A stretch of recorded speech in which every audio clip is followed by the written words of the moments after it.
Hi everyone, Jamie here. Thank you for watching today. So in this video we're going to be making a desk calendar. So I've used just a 7x7 like sketch or scrapbook to create this. So it stands up unaided, and then we've got each month, and we're working on September. So I will show you shortly each month so you can have a look at those in more detail. And I'm using the gorgeous floral calendar stamps from Creative Craft Products. So I'm using September, Hyacinth, but I will link the full collection in the description box below. So there's a flower for each month and they're absolutely gorgeous.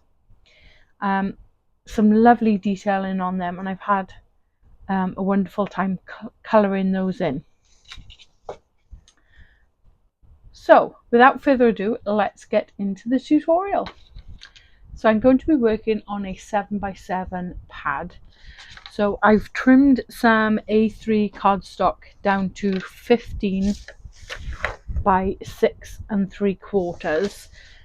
If you don't have A3 cardstock, you could deconstruct this. So I would cut a piece of 6 1/2 by 6 3/4, and then I would cut a piece of 9 by 6 3/4 along the 9-inch side. Score 6 1/2, 7 1/2 and 8 1/2, and then you'll have an 1/2-inch tab to attach to that smaller piece. If you're using A3 length like me, we're going to score at 6 1/2, 7 1/2 and 8 1/2, same as the shorter piece. And I've mountain valleyed and mountain folded this, so it gives us this sort of stand that we're going to attach inside of the pad.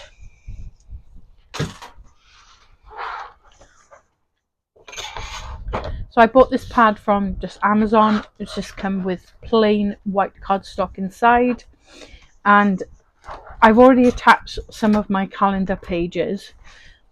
But what I wanted to show you, this is the exterior where you've got this nice finish, and then you've got the lined side on the inside. So I am going to remove those. I'm going to turn them around.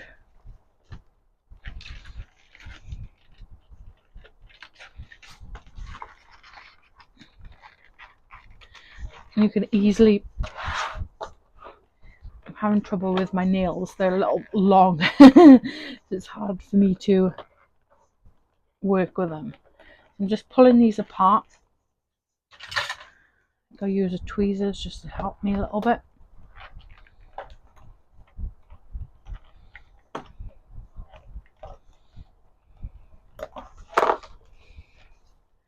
Like so. And then I can flip this round. So I've got the finished side, which will make sense in a moment. So I'm just going to pop that back in. Sorry, I should have taken the other side off as well at the same time. I need to flip the back side first.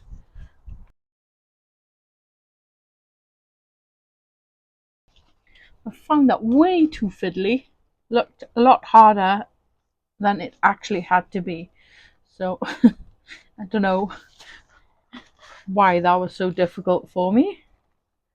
So I'm just going to pinch these back together now so that it doesn't sort of fall apart on us. There we go. So we've got the good side on the outside and the covered side on the inside, and I switched them over because I'm going to attach this to the back side to help it stand up, so it's freestanding. And then we've got this really nice finish then on the exterior. So you don't have to have a piece as large as this, but I thought it just helps stabilize both pieces. So I'm just going to attach this with some Floral glue, and you want to line the bottom score line up with the bottom of the pad and just center that within that panel.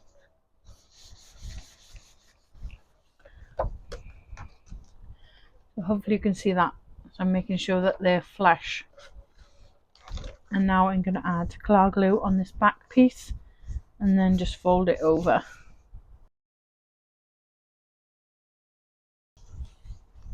I'm just going to push those together for now. It's got this really nice flat edge here.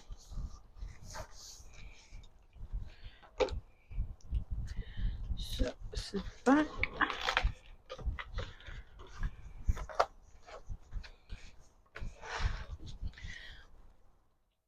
So I'm going to give that some time to dry before I start to, move it about and show you how it stands. I'll just show you the first page that I've done, just to give you an idea of where we're going. So we've got all these gorgeous floral calendar stamps, and I'll just flick through and show you what I've done so far. So I've done sort of every month apart from September. I have to say I'm really pleased with my colouring on these. I think they look gorgeous. Let me know which month is your favourite. Got a bit of glue there.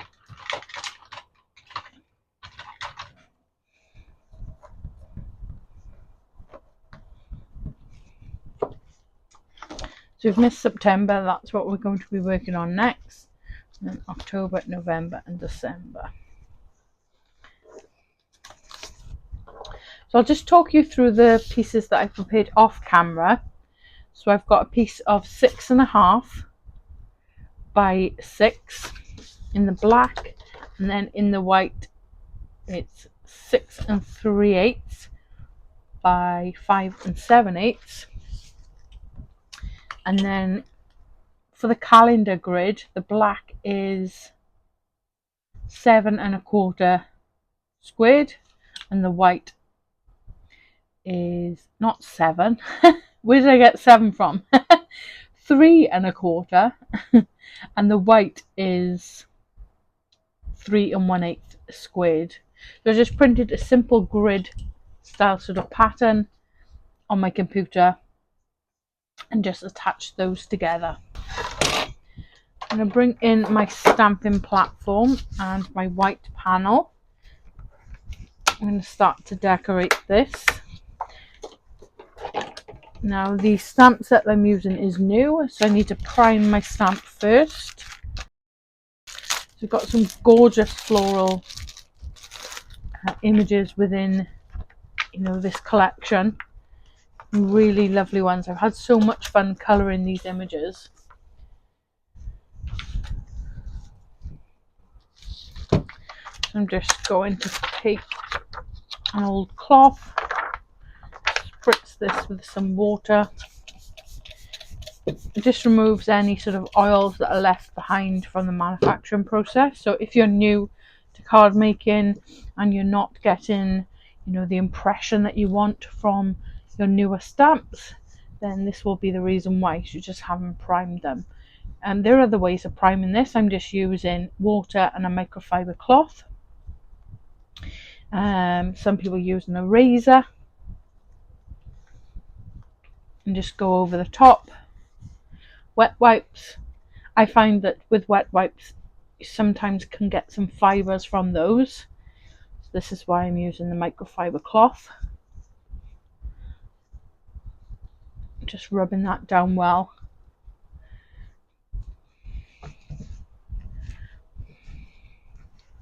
You could stamp off a couple of times onto some scrap paper. I sometimes find that you still have a little bit of oil left behind. So this is my preferred method. But obviously if you have a different way of priming your stamps, then you can do that.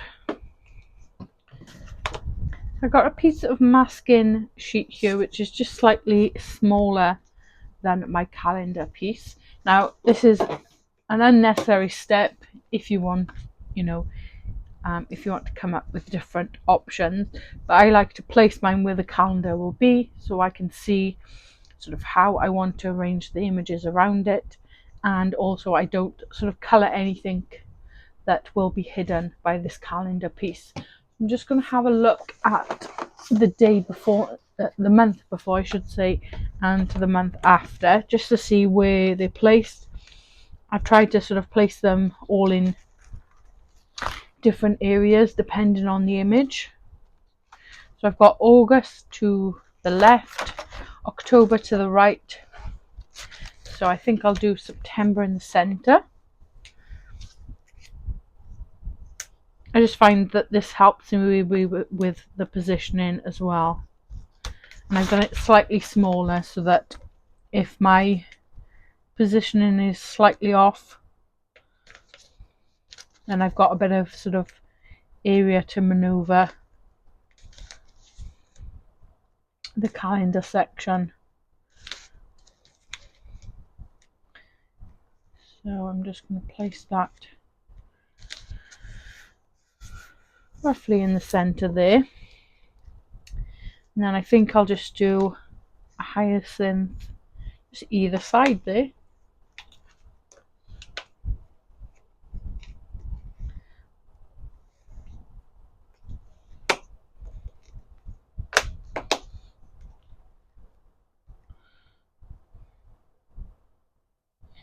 I'm just going to place this slightly overhanging on the cardstock. This is quite a large stamp, so I'm just going to pick it back up and roll it back down on my stamping platform, just to remove any air bubbles that may form under the stamp, and then you can sort of miss the impression or not get a great impression when you stamp. So I'm using Memento ink because I'm going to be colouring in with my alcohol markers. This is alcohol friendly. So can you see there? I may have a bubble underneath there. I'm just going to press again. Beauty of using the stamping platform, I guess. Just going to flip this over. I'll need to rotate my stamp.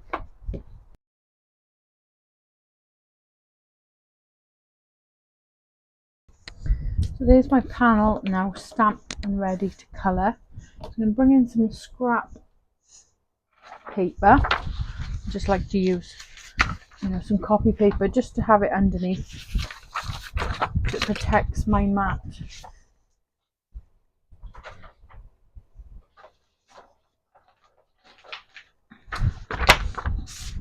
And I've got a smooth surface to colour on. So I'm using a mixture of tri-blends and Creative Craft Products alcohol markers. So for the green, I'm using 46, 55 and 52, sort of in that order. So that's a lighter, medium and darker shade. I've got the colourless blender. This will help me if I go if I have any bleeding or if I go outside the lines. This can reduce the colour then on the cardstock. And a white gel pen if I can't correct it with the colourless marker, or the pigment is too strong, and I can go over this then just to tidy the image up. So I like to have those on hand. Excuse me. So this is just a jelly roll pen. This is 08. I think you can go up to 10. I like to let my image dry and then go over it. Sometimes you'll find that if the alcohol ink hasn't dried, then it will take on some of the pigment, so just give it some time to dry. Then for the flowers, I'm going to be using the purple blend. So I'm going to use the light, the medium, and this will then be my darker shade. So I feel that there's quite a bit of a jump between these two, and this is a closer match to this colour. So the 87 in the Creative Craft Products.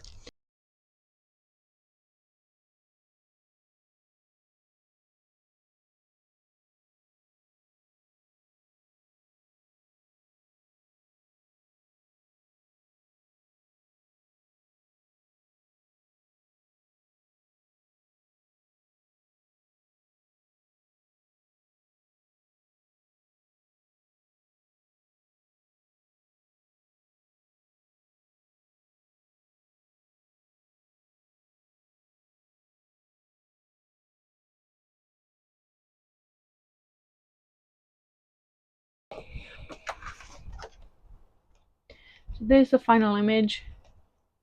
It took me probably about 40 minutes to colour that because obviously I added a lot of detail. But I really like the colouring process. It's really mindful. I like to have something to watch in the or something, you know, in the background, and I find it really relaxing. So let's remove the scrap paper and finish off this. So I'm going to attach these two panels together, this in the center, and I'm going to heat emboss the month September and die cut that with the outline dies. So you've got one for the floral image and then two variations for September and then the name of the flower, hyacinth. So I've been using this stitched sort of banner die. So in each of these sets is a banner die which fit the particular sentiment that's included. So I'm going to pop you on high speed while I attach this all together and do my heat embossing, and then I'm going to come back to you once I've attached it into the calendar page. So I'm just using quick grab glue to add all of these elements, and then this page or the whole panel will be added with Floral glue to add some strength to the project.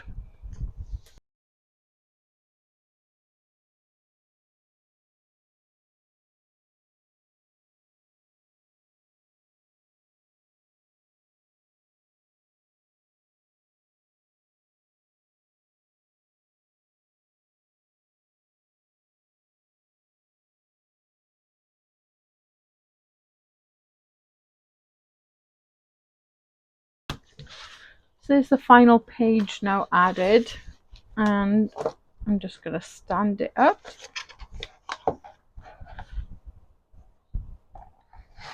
So it'll stand like so. So I'll just show you side on.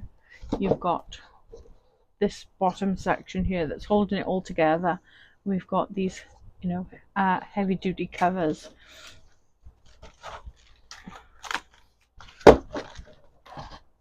So I've left a page at the front, and I think I left a page at the back. Let me just check. Yeah. So I've got sort of a cover, so you could add, you know, your own design on here. You could have the calendar year, but I'm just leaving it plain, just because I'm making this as inspiration for the craftstash website. So I'll just flick through the pages again. January, February, March, April, May, June, July, August, September, October, November, and December. So you could sort of spend quite a bit of time putting in some effort in terms of colouring these images, but the calendar section could be replaced for each year, depending, you know, if there's a leap year, then maybe just add the extra day. I think it's turned out absolutely beautiful. I'm really pleased with it. As I said, I had lots of fun and sort of such a mindful activity colouring these gorgeous images. I hope you've enjoyed the video. If you have, I'd really appreciate it if you could hit that like button. If you have some time, maybe leave a comment. I do appreciate those, and I love to read them. I apologise if I don't respond to every single one, but I do enjoy reading them. And if you're not a subscriber, maybe you consider subscribing to the channel. Don't forget to hit that notification bell so you don't miss out on any future tutorials. Once again, thank you for watching. I hope you have a lovely crafty day, and I'll see you in the next one.